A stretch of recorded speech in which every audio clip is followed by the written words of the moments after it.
To order. It's good to see all of you this afternoon. I do want to remind you that we have agendas back here on the podium, so you're certainly welcome to grab one of those and follow along. And if you did want to speak tonight, we do have a place to sign in, so you will be called upon for public comment, and that is on our agenda. The first item that we're going to open with is we have two things to consider through a public hearing. And so, Rob, I'll turn that over to you to conduct those two public hearings, and then we'll get the council meeting started. This is going to be a public hearing on application PP 23-0037 to consider amendments to the city's land development code, chapter 7, related to signage by amending the regulations on billboards, stanchion signs, non-conforming signs, and other subsections. Mayor and council, as you know, this was something that we brought up last month. I understand, staff, I think, Mayor, you might have been involved in a meeting with some stakeholders. We got some really good input. So at this point in time, I'm going to ask Crystal Gaylord to come up and explain to us what these changes are, and also go over what the feedback was from the stakeholders, and basically where she thinks we are right now with these changes.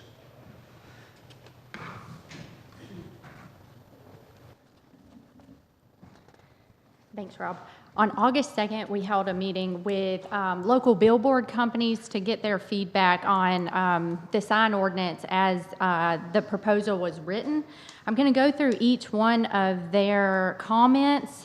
This is a summary of the meeting, and then the city's response to those comments. And then from there, this item will go back to planning and zoning with these proposed changes. If it's the will of council, we'll go back to planning and zoning with these changes, and then we'll be back at City Council for the September workshop and for a vote at the September City Council meeting. So the first comment was in the definitions section. The group raised concerns with the dimensions requirements. These were 400 square feet and 60 feet tall. They stated the maximum should be different for the interstate, given the public is reading the signs at 70 miles per hour. Possibly having a standard for in-town billboards and interstate billboards, or deferring to GDOT for interstate billboards. City staff agrees with the recommendation of having two standards for billboards, one for the interstate right-of-way and one for other state route right-of-way. City proposes the billboard sign definition be amended to read: any outdoor sign, light, display, device, figure, painting, drawing, message, placard, poster, billboard, or other thing which is designed, intended, or used to advertise or inform any part of the advertising or information contents of which are visible from any place on the main traveled way of the interstate or primary highway system. Billboard signs shall be a maximum of 60 feet in overall height and with a 672 square foot maximum sign area per face for the interstate right-of-way, and 400 square foot maximum sign area per face for all other state route right-of-ways. The minimum sign area for billboard signs is 100 square feet. Number two, sign setbacks. Group noted there needed to be mentions that the billboards are exempt from this requirement, given they have a different set of setbacks listed in 7-12-008. City staff agrees with the recommendation. Number three, to construct a new billboard, the applicant shall remove a billboard. The group proposes removing this requirement. The rule works well for the bigger billboard companies, but not the smaller companies. The group said there are many controls on the construction of new billboards, like the location requirements, 7-12-00C 10-13. Lamar Advertising noted that they did not have a problem with this requirement. Carl Hutchinson with Trailhead Media, asked if there was an existing board that had to come down for reasons such as landlord no longer wanted a billboard on the property. Would the system have some sort of a bank or credit system for such a billboard? City staff agrees with all of the recommendations and proposes removing the requirement in its entirety, so no more replacement program. Number four, specify that 400 square feet of sign area requirement is per face and not for the whole structure. City staff agrees with the recommendations and seeks to address these concerns in the billboard sign definition in comment number one. Group recommended the removal of the max height in the following requirement: no billboard shall be erected to a height in excess of 60 feet. City staff proposes keeping this requirement as it is drafted. Parcels with unique circumstances, such as the subject parcel is below street level, may seek a variance. Number 6, the group recommends removing the following requirement. Such signs shall only be located in the rear yard setback area. This group mentioned that each parcel is different and the options for placement of signs are sometimes limited. So this is for the high-rise signs off of the I-75 corridor. City staff agrees with this recommendation and proposes removing this requirement. Group recommends removing the following requirement, also from the same section, and shall be no closer than 500 radial feet distance from any other high-rise sign. City staff agrees with this recommendation and proposes removing this requirement as well. The group recommended modifying the following requirement. Stanchion signs shall be limited to 10 feet in overall height with a maximum sign area of 25 square feet. The group recommended 25 feet in overall height and a maximum sign area of 100 square feet. After further review, city staff do not recommend any changes to the currently adopted stanchion section. The current regulations state that stanchion sizes are based on parcel sizes. Parcels greater than 3 acres shall not exceed a sign area of 150 square feet. Parcels less than 3 acres but greater than 30,000 square feet shall not exceed a sign area of 90 square feet. And parcels smaller than 30,000 square feet shall not exceed a sign area of 70 square feet. So we're recommending that this regulation stay as it is currently adopted. Monument signs. Group recommends adding per side to the size requirement. City staff agrees with this recommendation. Multi-tenant signs. Group recommends looking at the allowable sign area of this section to keep consistency. City staff recommends keeping this section as it is drafted with 100 square feet as the maximum. The non-conforming section, the group recommends the following language be added to 71400A2. May be promptly repaired, rebuilt, or restored with no more square footage than the sign originally had. City staff proposing keeping this section as it is drafted. Banner signs. The group recommends increasing the allowable square footage from 15 square feet to 24 square feet. City staff agrees with this recommendation. EGD signs. The group feels there is enough controls similar to the concerns with billboards, and there is no need for additional requirements. Mr. Fullwood said state law does not allow an electronic billboard within 5,000 feet of an existing electronic billboard. Group recommends increasing the allowable square footage to 672 square feet on the interstate and with a current proposed maximum of 300 square feet. Group recommends increasing the allowable square footage for billboards not along the interstate from 300 square feet to 400 square feet to allow for the standard billboard size of 378 square feet. City staff agrees with this recommendation and proposes removing the billboard replacement requirement. City staff also proposes having 2 standards for the maximum allowable signs square footage for electronic billboard signs. Billboards located in the interstate right-of-way would be 672 square feet, and those in town would be 400 square feet. That is all. Thank you all for your patience on this. We have worked on this for several months, and it has been very much a labor of love. But if there's any direction that you'd like to see as this ordinance goes back to planning and zoning and comes back before you all in September, I'd love to hear your comments and comments from the public. Well, I felt like the meeting worked well. I think the sign companies were very appreciative that we were willing to sit down and have that conversation with them. This is their livelihood, and so they did bring up some very valid points. Mm-hmm. So I think it's just a case of good regulation and good input from those that it's going to be impacting the most. So, absolutely. Is there anyone here that'd like to offer any public comment regarding the proposed amendments to the sign ordinance? Mayor and Council, I see no public input. I'd ask that public hearing be closed. Okay, all right, go on to the next one.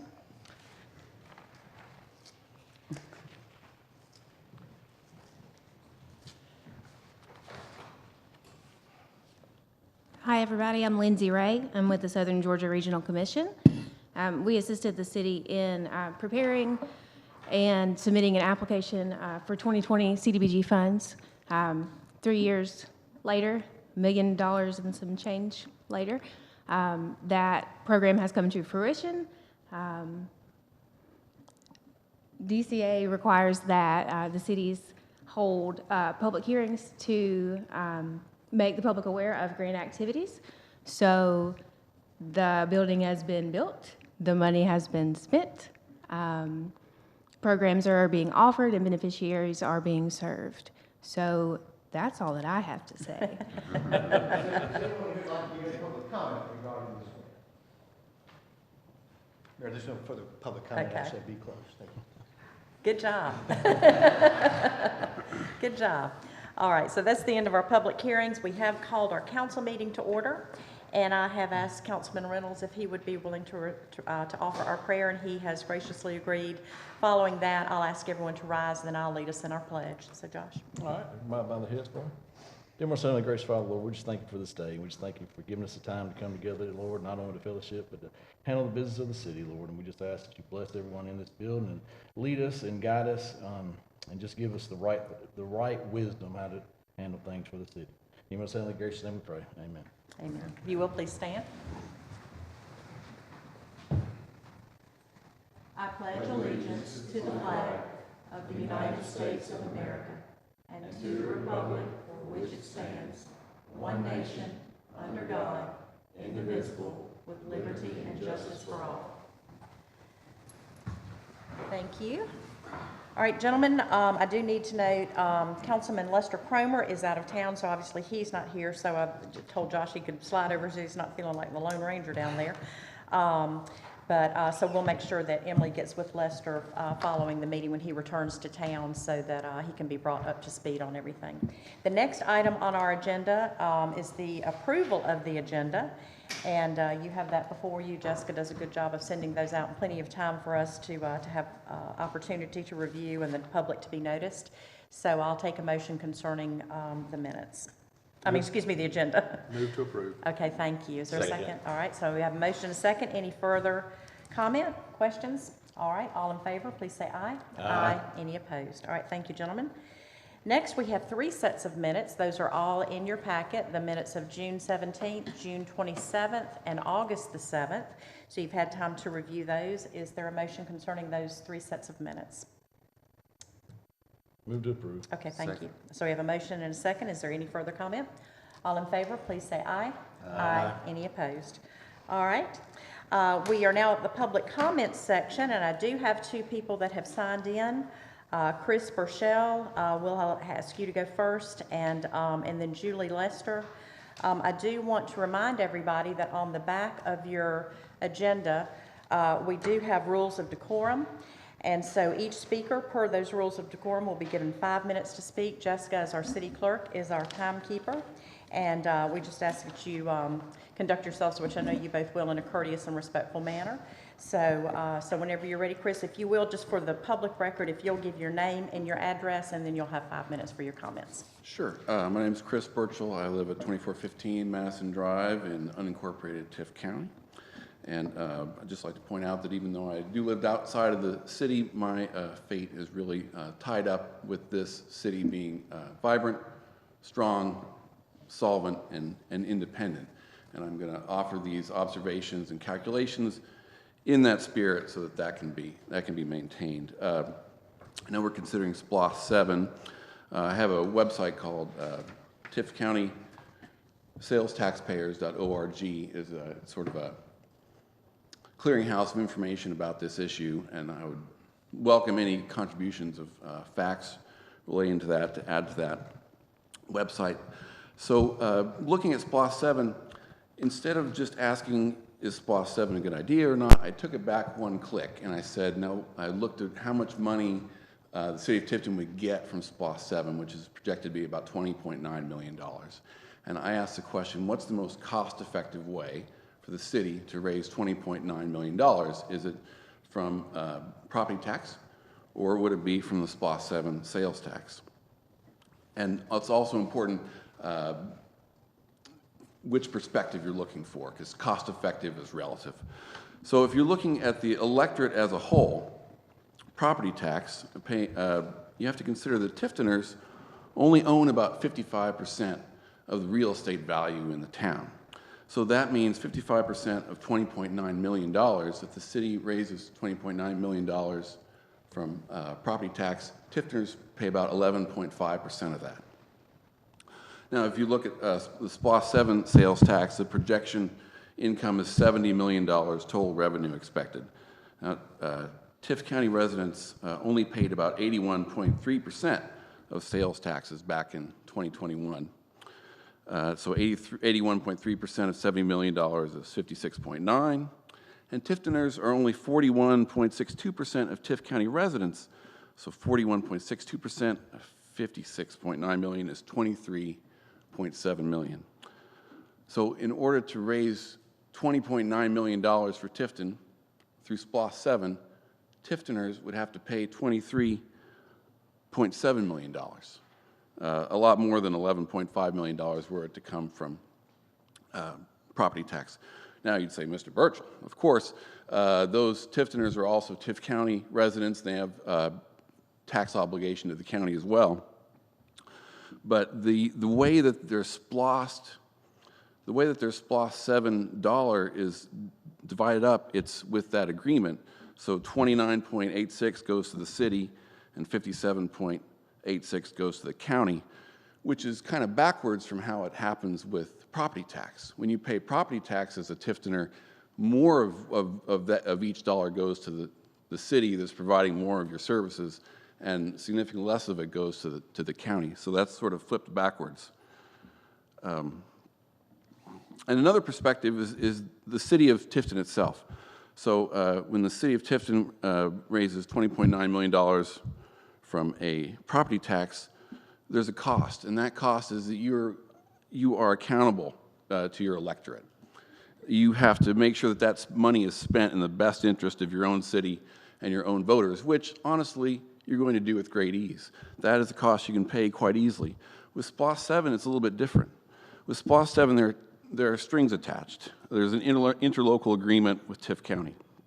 And we all know, we've had some experiences with money that have strings attached to Tift County. They might use that as a leash or even a whip. So the biggest leash that comes out from that agreement, at least from the July draft of that agreement, is $5.5 million has to be spent on water and sewer capital outlays. Now, of course, you'd say that every city needs water and sewer, but yours is a little bit different because your water and sewer, after you've equalized the rates between county and city, but you're not able to equalize the cost.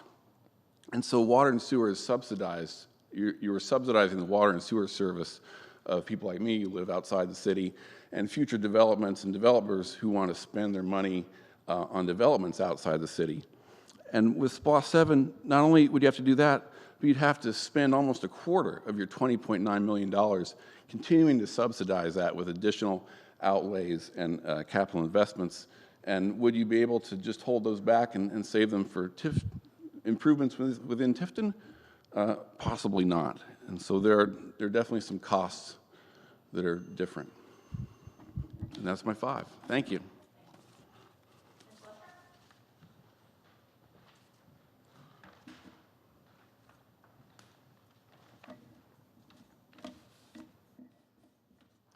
Hi, Dr. Julie Lester, 139 Mill Ridge Circle, Tifton. First, again, thank you for this opportunity to speak this evening.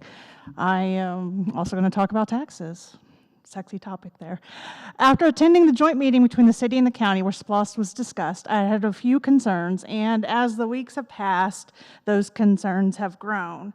I do want to thank my council person for taking the time to address some of my concerns via email, but I would also like to address the entire council. While I know that LOST and SPLOST are not the same tax, I do want to highlight some of what was said last week during the Senate Study Committee on LOST, as it can apply to debates over SPLOST. A word that came up a lot was transparency. Anyone that followed the LOST debates last year can probably understand why transparency would be a concern here, but also in other local governments, municipalities, counties across the state. And SPLOST is the same thing. It's your negotiations here. There was a joint meeting a few weeks ago. A few of us in this room did attend beyond the council, but I'm curious why there hasn't been more of an effort to further inform and engage the public before the action that's going to occur tonight. Why aren't there more specific details available about past use and future intended use? I know I can research past use. Mr. Burchell can research past use, but why do we have to dig through the financial documents to figure out when I can go to another city or another county and pull up a list of all their projects that they've used in each fiscal year for their SPLOST? So I would encourage the city, if you want me to vote for this, tell me how you've been using your SPLOST money. And I would encourage the county to do that as well. You know, I do understand that there may be some vagueness about some of the allocations because no one can predict 100% of the need for the next 6 years. But other communities have been actively engaged. Forming citizen oversight committees to ensure that SPLOST monies are being allocated appropriately. I know I'm probably going to hear the excuse that citizens don't want to be on volunteer boards. I get it. I understand 100%. But when it comes to tax dollars, I think you might get more people interested in this oversight because we know that oversight's very important, especially in this community. So you all are intelligent. You know Georgia, and you know how other communities work. You know better, so please do better. Something else that was said in the last hearing was even more concerning here as I reflect on the negotiations over LOST and SPLOST. And quite honestly, it shook me as a voter and a resident in the city of Tifton.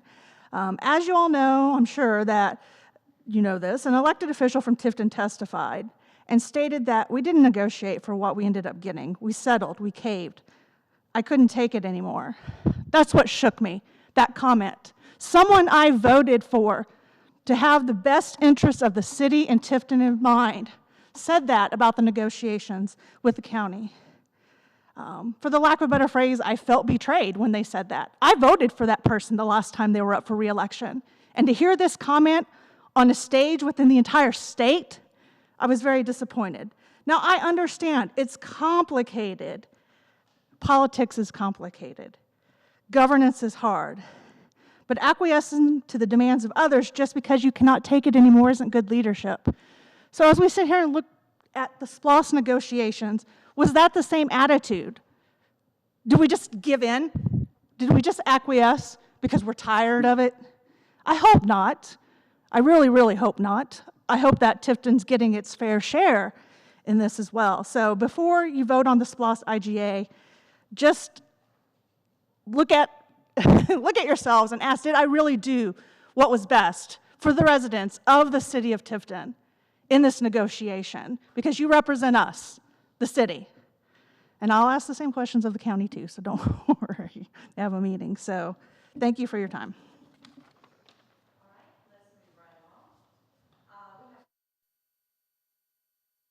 Two new board members that I'd like to invite to call me to the front. We have Nancy Bryan and Keith Daniels, who will be serving on the Tifton County Library Board. And we are very thankful for your service, and contrary to what you've heard, we know we have wonderful people who serve on our boards, and we're very thankful for that. So since you are both serving on the Tifton County Library Board, if it's okay with you all, I'm going to swear you both together. I've already signed your oath of office, and then following that, you'll just get with Jessica, our city clerk, and you'll sign it, and you will officially be a member of Carrollton Board. So, Mayor, I think if you can move this way to get on the camera. Good, okay. All right. Let's talk about here, because we've got to get these cameras.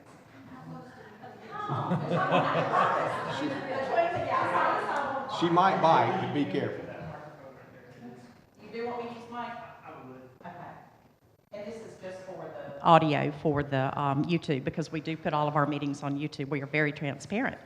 Okay, so Nancy, and I'm going to have each of you, Nancy and Keith, if you will each raise your right hand. And what I'm going to do is read you the oath of office, and following that, if you will each answer either I do or I affirm or I swear, whatever you're comfortable with. So do you, Nancy Bryan, And do you, Keith Daniels, solemnly swear or affirm that you will faithfully and impartially perform the duties as a member of the Tift County Public Library Board of this city, and that you will support and defend the Charter of the City of Tifton, as well as the Constitution and laws of the state of Georgia and of the United States of America, that you shall attend all meetings of the body to which you have been appointed unless providentially hindered, that you shall abide by the standards for conflicts of interest adopted by the City Council and the rules of disclosure applicable thereto. Unless disqualified by the standards for conflicts of interest, you shall actively participate in all decisions of the body to which you have been appointed, and that you shall attend at city expense any training mandated by the state of Georgia, and also attend to schedule any special training arranged by the city of Tifton. Do you affirm? Yes, I affirm. Yes, okay, it's official. Congratulations. You are now a member of the library.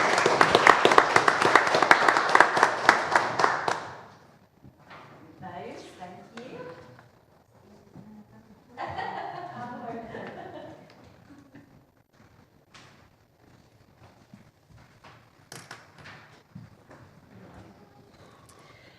All right. Now, speaking of library, I'm going to call on our branch manager, Miss Karen Thompson. She has all kinds of great things going on, and so Karen, turn the show over to you and let you bring us up to speed on everything that's happening. Thank you, ma'am.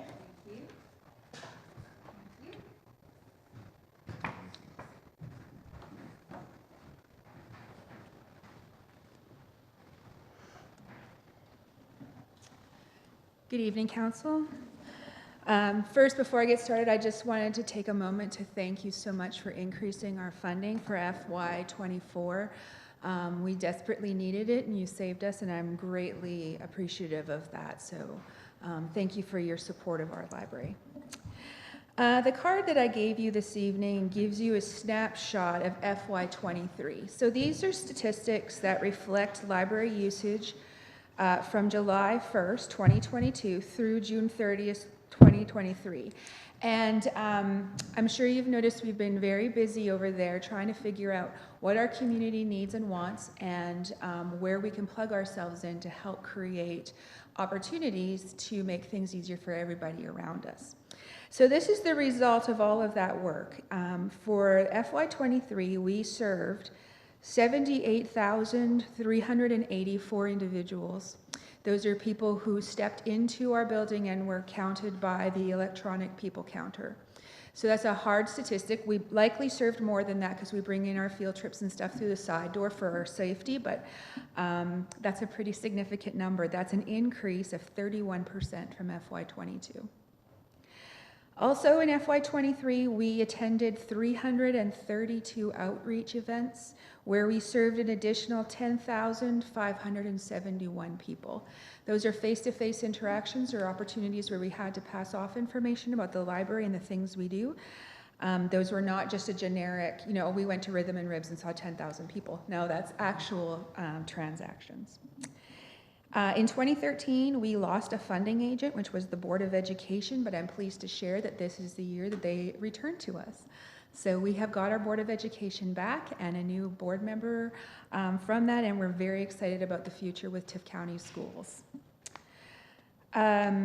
Frequently, we hear that libraries are obsolete, but our building proves otherwise. We circulated 109,867 items through our building last year. That's a lot of items. And our Wi-Fi usage, these are the number of times somebody connected to our building's Wi-Fi, which is 100,729 times. So our building is being well utilized. Our small programs, our more intimate programs, we serve 5,917 people. And our summer reading this year was gigantic. Last year we planned for 350 and we had 647 participants. This year we planned for 700 and we had 1,117 participants. And 90% of those are from Tifton or Tift County, but we have now pulled people from again, I'm not from here, I'm sorry if I mispronounce these, nobody come for me. Hayhira, Adel, Lennox, Osceola, Ashburn, Enigma, Sycamore, and Sylvester. So that's a pretty good pull. We also completed the Primetime Literacy Grant, which allowed us to host Spanish Storytime for Hispanic families, and we had a great turnout for that. We then took that program and connected them to our ESOL class, and this year we are growing ESOL to being 2 nights, where we are also including digital literacy. We won a Public Library Association supported by AT&T Digital Literacy Grant that's going to let us now do computer classes in Spanish, and they've left, but Mrs. Daniels actually will be teaching that class, and Mr. Daniels teaches our ESOL. Our ESOL class has grown out of the boardroom where it started and is now in the large multipurpose room to accommodate the number of attendees, so we're very excited about that growth. We've also are the recipient of the NEA Big Reads grant. That kicks off March 2nd at Rhythm and Ribs in the spring. And that will be a 2-month-long community literacy event, which we're very excited for. This is an international grant, and we're the only library in the state of Georgia to have won one. Moving forward, the library is still short some funds. This comes from the increase in the state health benefit plan as dictated by the state. The increase over the next 3 years is significant. We will go from $11,000 per full-time employee to $19,000 per full-time employee, and it has currently cost me 2 full-time employees. We're hoping that we can secure some additional funding in the future to help save the full-time employees that we've lost. But we're not going to let it stop our vibrancy. It's not going to stop what we do and what we do with it. So this is a pretty good statistic sheet for the library, but if you have any questions, I'm open. Any Gentlemen, questions? any comments, questions? No, Karen kind of slid over this Big Read grant. If you heard what she said, the only library in the state of Georgia to get that. And we partnered with the Tifton Council for the Arts and the Tifton Literacy Volunteers, so all 3 of us won it together. So it's a true partnership and then a true community project. We're very excited about this. Excellent. Thank you. Any other questions? We're just proud of what you're doing. Keep up the good work. So thank you very Thank you much. very I hear much. great things, and I get to come read with you on Yes, Friday. Friday, the Mayor's We've got the Story Mayor's Time. Club, and so we're gonna read to some kids and have a great time. And some of our other city folks are gonna come with me to show themselves off and what they do. So we're excited about that. So thank you very, very much for what you do. We're very proud of you and very proud of our Thank you. library. And So again, thank you for your support. I appreciate it. thank you. Thank you, Karen. All right, gentlemen, our next 4 items are as part of our consent agenda, and as you know, we can take those together or we can take those separately and individually, so I'll take a motion of however y'all would like to make a motion concerning that consent agenda. I move we approve all 4 Okay. at once. Okay, thank you. So we have a motion to approve all 4. Is there a second? Second. All right, thank you. A motion second. Any further comments, questions? Okay. All in favor, please say aye. Aye. Any opposed? All right, gentlemen, that's excellent. The next item under new business, I'm going to call on Jeff West. This is an item that we did not workshop. So Jeff, I'll let you explain what's going on and why the sense of urgency on the item that you're going to present on the agenda. Thank you, Mayor. About 2 months ago, it was about 5 o'clock in the evening, we got a call that we had several customers without water. So Adam and I and the guys went out and started looking, and we knew the area. It was Brookfield Road area. Well, Adam called me and said he found it. It was a water main blowing water everywhere. I wish I'd brought the pictures, but out on Lower Brookfield Road, there's a water main that years ago when it was put in, instead of going under the creek, they brought the water main up and went across the top of the rail on the bridge. Well, 2 months ago, a farmer on a tractor accidentally caught it with the edge of a bush hog and pulled it apart. And this, we bid it out to replace it and actually bore it up under the creek, so this will never happen again, because I think Adam said it's done happened 2 or 3 times out there, so it's time to fix it. We bid it out, we opened bids last week, and Little River was the low bid at $150,311. We feel like that's a very good bid price. Stacy Watkins went over all the bids, and he recommends it too. Okay. Emily, you have any comments you need to add to Jeff's presentation? Okay. Is everybody clear on what's going on with that piece of equipment? Yeah, I've just got a question. Since this was damaged by someone, is there any insurance that this person will have some way to Yeah, I recoup mean, we're getting the city's police money? reporting on, he'll pay for the, It was what? it was non-fault? Okay. Non-fault. Ripped the pipe right off, okay. And the actual cost of fixing the pipe was, putting it back together that night, besides labor, was about $50 in the parts, but, Gotcha. we need to lower it and get it work, because if they ever replace the bridge, we're going to do it anyway, so. Right. Right, might have another non-fault event. Yeah. All right, any other questions, comments of Jeff concerning that information? good. Okay, all right, we need to, I guess we need to go ahead and vote on that tonight. Okay, yeah, so I'll take a motion concerning the Lower Brookfield Road water main directional bore. I'll make the motion. To approve? To approve. Okay, yeah. thank you. Is there a second? I'll second. Okay, thank you, MJ. So we have a motion, a second. Any further comment? All those, oh, I'm sorry. Go One ahead. last question, Go ahead. and he might have said it, but is the money coming out of the water sewer fund? Or, huh? The joint fund. The joint, thank you. Just what I wanted to hear, thank you. It's coming out of SPOS? No more joints. Joint splost. Joint You are SPOS, joint, yes, but it's coming out of SPOS. Yeah, Joint, joint yes, SPOS, Keith, okay. yes. Yeah, yeah. No. Okay. Okay. No further questions? from me. Okay, thank you. All right, so we have a motion and a second. I'll call for the vote. All in favor, please say aye. Aye. Any opposed? All right, the next item is under our resolutions category, and you'll recall at the workshop, we did talk about funding additional public safety positions. I know Emily talked about the addition of, was it 3 police officers, Emily, and moving 3 part-time, 3 fire? 3 full-time police and 3. Yeah, and fire that were part-time into full-time. So 3 police, 3 fire.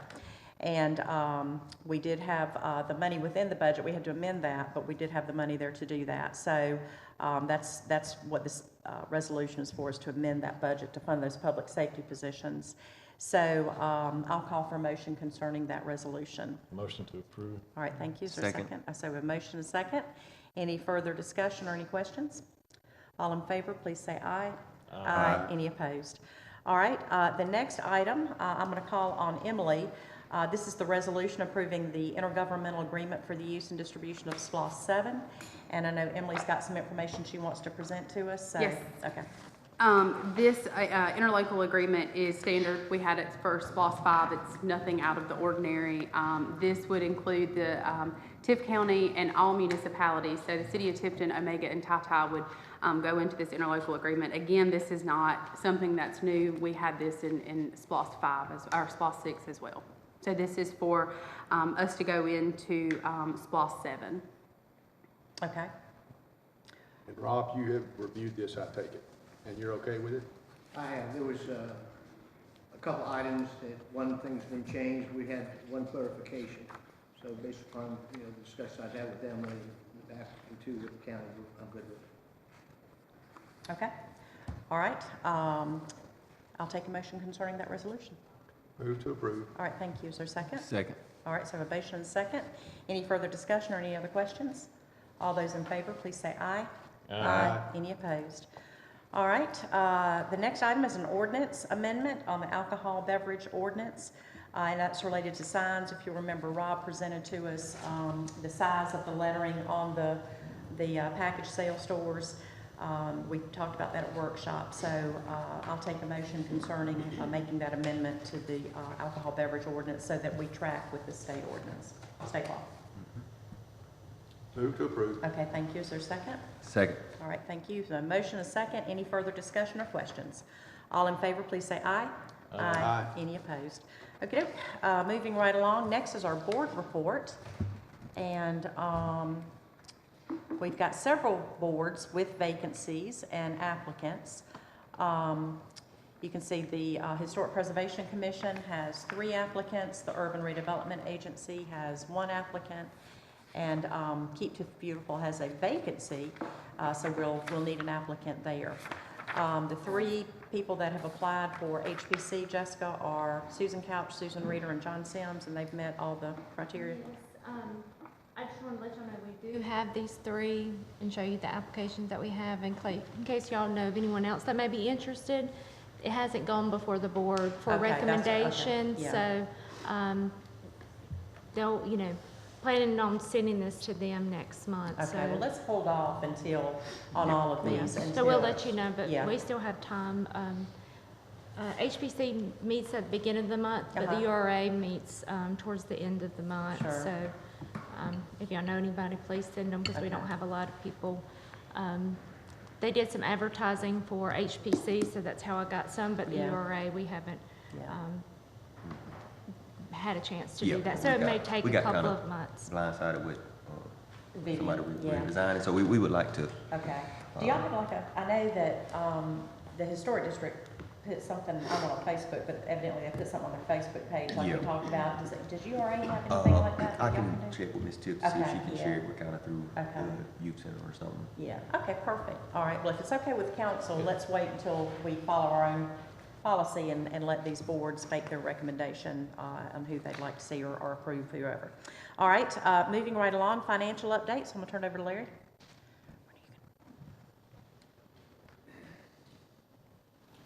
Good evening, Mayor and Council. Just to go over July's financials, the first month of this fiscal year. On the general fund, typically July, August, and September are slow months revenue-wise till we get to November and December when property taxes start coming in. That helps shore up our finances. But looking at July for the general fund, total revenues was $690,491. Total expenditures, $1,079,741, with net revenues over expenditures negative $389,250, which we'll make that up in November, December when those property taxes come in. On the enterprise funds, everything's operating positively. So on the water fund, total revenues $399,042. Total expenditures, $264,761, with net revenues over expenditures of $134,281. On the sewer fund, total revenues, $430,061. Total expenditures, $339,810, with net revenues over expenditures of $90,251. On the gas fund, total revenues, $327,737. Total expenditures, $254,783, with net revenues over expenditures of $72,953. And then on solid waste, total revenues, $402,057. Total expenditures, $240,258, with net revenues over expenditures of $161,799. So all the enterprise funds doing good, and we'll catch up with the general fund later. So. Okay. Yeah, that's almost 400. You figure 3 months, 1.2. This is another reason you hold on to your cash, so that till you get to November. That's why you need to hold. We're using a little bit of our reserve till we get to the Yeah. November and December, so all is good. Any All right. questions? Thank you, Larry. I think that's got it. Thank you, Larry. All right, Emily? Well, Jonathan, can you run my presentation, please? I'm going to try this clicker and see if it works. Hot topic is SPLOST and SPLOST updates. I put together a quick presentation in full transparency with myself and Mr. Carter, who have worked months on end on an interlocal agreement, distributions with SPLOST, where the funds go, who's getting what. So I just wanted to bring this to everyone's attention for the community, since we do post our videos. This presentation, Mr. Carter and I are actually going to be going on a road show. We will be going to civic clubs. We have a chamber member lunch that is planned. We have been to the Rotary. I have been to the Rotary, the Exchange Club, Board of Realtors, only to name a few that we're going to be going and presenting to. So we do have that transparency in the community, and we are building that bridge back with the county. There we go. All right, so what is SPLOST? So for the average person who may ask, what is SPLOST? We wanted to break this down so everybody could understand what it is. This is an optional 1% county sales tax used to fund capital outlay projects. Tift County, as a community, has benefited from SPLOST since 1992. So this is not a new SPLOST, a new tax that we've come up with. This community has had this since 1992, and it's just a continuation. It is nothing new. Out of Georgia, in all of totality, there are 159 counties in Georgia. Out of them, 152 counties currently levy SPLOST to help with capital projects. Broken down in percentage, 95% of counties in Georgia levy the SPLOST. All Tift County voters can expect SPLOST to be on the November election ballot. And kind of how this works behind the scenes, this is headed off by the city and county manager, as well as Omega and Tata, who kind of come together. We talk about our projects, what we have going on, where we are.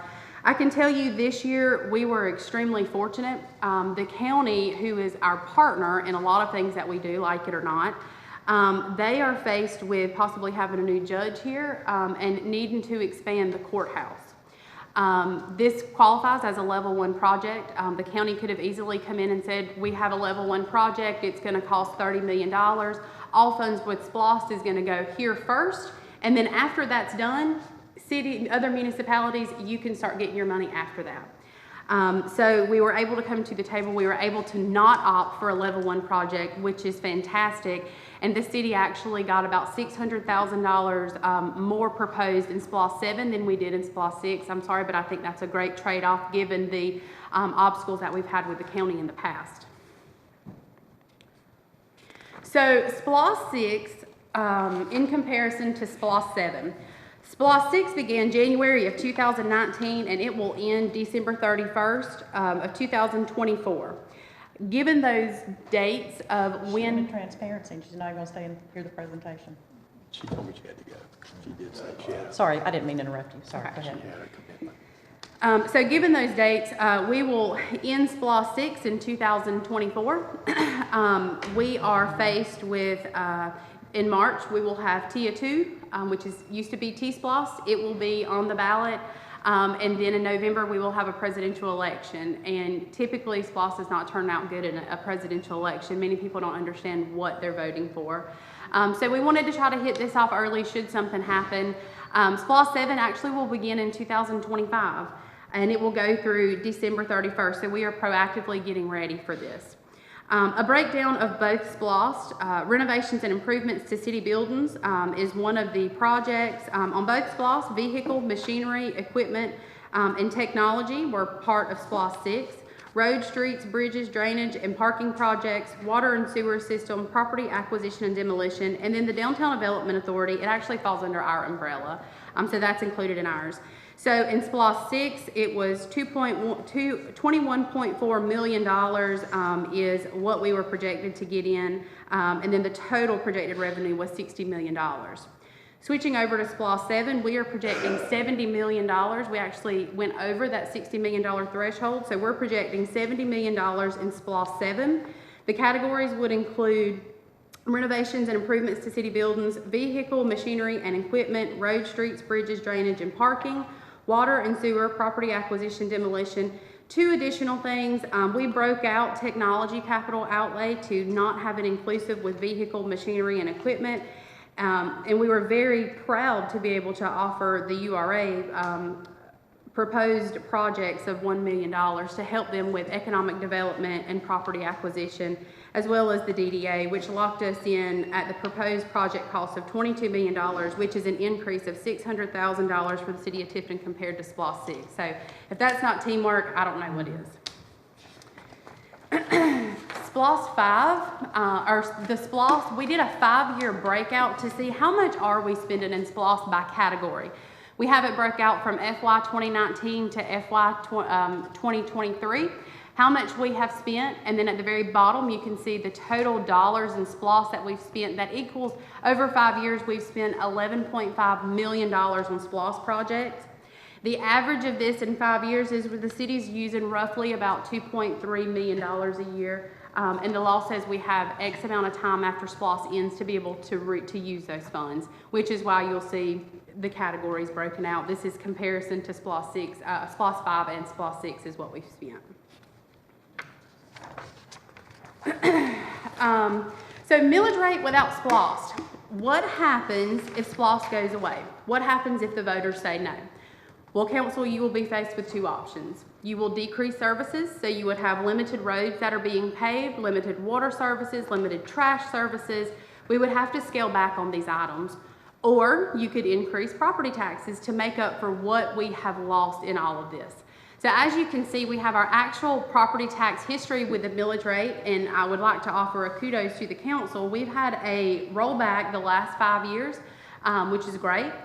But if you look at property tax plus SPLOST, so if we did all of our projects without SPLOST funds to do that, we would have to increase property taxes if you wanted to keep up with the projects. As you can see, the bottom line, this past year is what I'll focus on, 2023. Our current millage rate is 9.272. We would have to go to 16.5 mills, which is an increase of 77.95% to the taxpayers. So this is proof in the pudding that SPLOST definitely helps with increase of services and keeping property taxes low.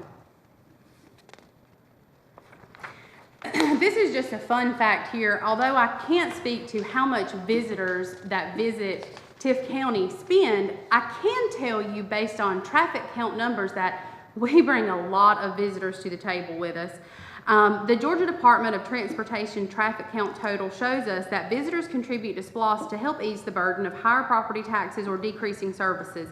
The below analysis show, with a smaller population, we have more visitors to stop in Tift County versus Lowndes County. I use Lowndes County kind of as a model. They are similar to us as far as region, but they are much larger than us. I'm going to back into these numbers so you can understand it.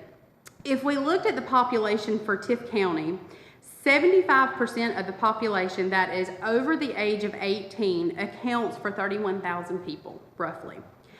The annual average daily traffic count for the exit ramp and the inner ramp on I-75 tells us that there is 41,000 people that come in and off those ramps every single day. And this is every exit within Tift County. If you look at Lowndes County has 89,000 citizens that are over the age of 18, so they're able to drive, and their average daily traffic count is 47,600. I would also like to remind you that Lowndes County High School sits on exit 16, so there is a lot of traffic coming in and out. We don't have any schools sitting on any of our interstates, so this is pure traffic just coming in and out.